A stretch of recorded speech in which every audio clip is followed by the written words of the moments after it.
जाने अनजाने में गलतियां तो हम सबसे होती हैं और इन गलतियों का रिजल्ट भी हमें ही भुगतना पड़ता है। आज आप इंसान से पेश आने वाली ऐसी गलतियों के बारे में जानेंगे जो थी तो बहुत ही छोटी, लेकिन उनकी वजह से होने वाला नुकसान इंतहाई बड़ा था। तो आइए शुरू करते हैं। नंबर 5, स्कॉटलैंड के शहर एबरडीन के साहिल से 200 किलोमीटर दूर गहरे समंदर में पाइपर अल्फा के नाम से एक ऑयल रिग बनाई गई। 1976 में इस ऑयल रिग ने पहली बार ऑयल एक्सट्रैक्ट करने का काम शुरू कर दिया। समंदर के बॉटम से ऑयल निकालने का काम बिल्कुल ठीक ठाक चल रहा था। कुछ सालों के बाद जो कंपनी इस ऑयल रिग को ऑपरेट कर रही थी, उसने इस रिग के जरिए गैस निकालने का भी फैसला किया। लिहाजा जो रिग समंदर से सिर्फ ऑयल निकालने का काम करती थी, उसने अब गैस निकालने का काम भी शुरू कर दिया था। सब कुछ अंडर कंट्रोल था और सारे ऑपरेशंस बिल्कुल परफेक्ट चल रहे थे, लेकिन फिर एक ऐसा वाकया हुआ जिसने पूरी दुनिया में हेडलाइंस बना दी। जी हाँ, 6 जुलाई 1988 को गैस के एक वाल्व में मसला पेश आया तो सुपरवाइजर ने गैस पंप बंद करवा दिया। गैस वाल्व को मेंटेनेंस के लिए निकालकर उसकी जगह एक मेटल प्लेट लगा दी ताकि गैस ना निकल सके। सुपरवाइजर ने सबको इंस्ट्रक्शंस दी कि कोई भी गैस पंप को स्टार्ट ना करे, लेकिन जब अगली शिफ्ट शुरू हुई तो किसी ने भी इंस्ट्रक्शंस नहीं पढ़ी और गैस पंप स्टार्ट कर दिया। गैस वाल्व की जगह लगाई गई मेटल प्लेट में इतनी ताकत नहीं थी कि वो गैस का प्रेशर बर्दाश्त कर सके और वो एक ही पल में फट गई। फिर वही हुआ जो किसी ने भी नहीं सोचा था। एक जोरदार धमाका हुआ और पूरी रिग में आग भड़क उठी। ऑयल की वजह से आग मजीद बेकाबू हो गई और रिग में मौजूद पूरे 167 वर्कर्स मौके पर ही अपनी जानों से हाथ धो बैठे। एक छोटी सी गलती की वजह से कंपनी को $2 बिलियन का नुकसान उठाना पड़ा। नंबर 4, 2017 में रिलीज होने वाली जस्टिस लीग मूवी में सिनेमा ऑडियंस ने एक अजीब चीज नोटिस की। हेनरी कैविल जो इस मूवी में सुपरमैन का किरदार अदा कर रहे थे, कुछ सीन्स में उनके होंठों पर अजीब धुंधलापन देखा गया। ये धुंधलापन सुपरमैन के चेहरे को खराब कर रहा था और ये बात सुपरमैन के चाहने वालों को बिल्कुल भी पसंद नहीं आई। ऑडियंस ये सोचने पर मजबूर हो गई कि मूवी के कुछ पार्ट्स में सुपरमैन की शक्ल ठीक और कुछ पार्ट्स में खराब क्यों है। आखिरकार ये मालूम पड़ा कि जस्टिस लीग की शूट खत्म होने के बाद जब मूवी की एडिटिंग पे काम चल रहा था तो एडिटर को हेनरी कैविल यानी सुपरमैन के चंद सीन्स अच्छे नहीं लगे और वो सीन अब दोबारा से शूट करने की जरूरत थी। लेकिन मसला ये था कि हेनरी कैविल अब मिशन इम्पॉसिबल 6 की शूट पे काम कर रहे थे और वहाँ उनके रोल के हिसाब से उन्होंने मूछें भी रखी हुई थी। जस्टिस लीग के चंद शॉट्स के लिए हेनरी को दोबारा क्लीन शेव करना थी, जिसकी परमिशन मिशन इम्पॉसिबल 6 के प्रोड्यूसर्स ने नहीं दी।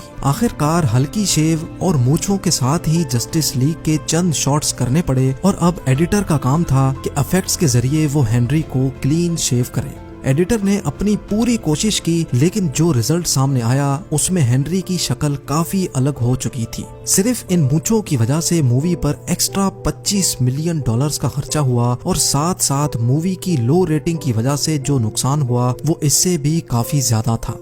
Number 3, B-2 bomber aircraft America का हैवी स्ट्रेटेजिक बॉम्बर एयरक्राफ्ट है। 23 फेब 2008 वाले दिन माइक्रोनेशिया में ग्वाम एयरबेस से B-2 बॉम्बर टेक ऑफ तो हुआ, लेकिन चंद फीट के एल्टीट्यूड के बाद ही वो फौरन क्रैश हो गया। 5100 घंटे बिल्कुल परफेक्ट फ्लाइट करने वाला ये जहाज एक ही पल में कचरे का ढेर बना तो किसी को भी यकीन नहीं आया। आखिरकार इन्वेस्टिगेशन में ये बात मालूम पड़ी कि एयर प्रेशर सेंसर के ऊपर बारिश के पानी का एक कतरा पड़ा था, जिसकी वजह से टेक ऑफ के फौरन बाद सेंसर मेन कंट्रोल बोर्ड को सिग्नल ना दे सका। सिर्फ बारिश के एक कतरे ने इतने बड़े बॉम्बर जहाज का बैलेंस आउट कर दिया और वो जमीन पर जा लगा। लेकिन खुशकिस्मती से दोनों पायलट्स ने खुद को इजेक्ट करके अपनी जान बचा ली। अगर टेक ऑफ से पहले सेंसर को अच्छी तरह साफ कर दिया जाता तो $2 बिलियन का नुकसान ना होता। नंबर 2, 13 जनवरी 2012 को कोस्टा कॉन्कॉर्डिया नामी एक इटालियन शिप इटली के शहर चिविटोवेकिया से रवाना हुई।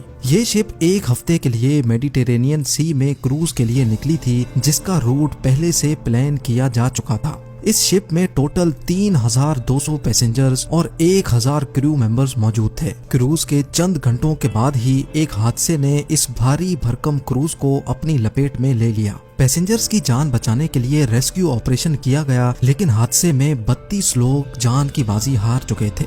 इन्वेस्टिगेशन में मालूम पड़ा कि शिप का रूट पहले से प्लान किया गया था, लेकिन कैप्टन फ्रांसिस्को शेटिनो ने डॉक से निकलते ही क्रूज की डायरेक्शन जिलियो आइलैंड की तरफ कर दी थी, जहां पर समंदर में बड़े बड़े पत्थर होते हैं। ऐसा ही एक पत्थर कोस्टा कॉन्कॉर्डियो से टकरा गया, जिसने शिप के लेफ्ट साइड में गहरा डेंट डाल दिया था। इस शिप को बनाने में टोटल 612 मिलियन डॉलर का खर्चा हुआ था, लेकिन इस हादसे से टोटल 2 बिलियन डॉलर्स का नुकसान हुआ। यानी जितना खर्चा इस शिप को बनाने में हुआ था उससे भी 3 गुना ज्यादा, जिसमें पैसेंजर्स को कॉम्पनसेशन, शिप को वहां से हटाने का खर्चा और शिप को स्क्रैप करने का खर्चा भी शामिल था।